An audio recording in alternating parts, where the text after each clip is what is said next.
So you're probably wondering why there's two different dynos being used in this video for the same particular car.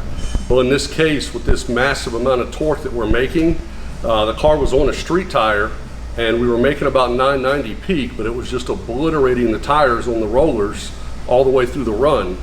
So we put a drag radial on the car, had to air it down to about 20 PSI to get any sort of traction on the roller dyno, and we wound up making 930, but we had a clean graph.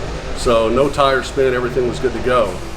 Being fortunate enough to have a Dynocom hub dyno in-house, we wanted to go ahead and put the car on that dyno and take the drag radial out of the equation, which essentially cost us almost 70 horsepower without the wheel spin.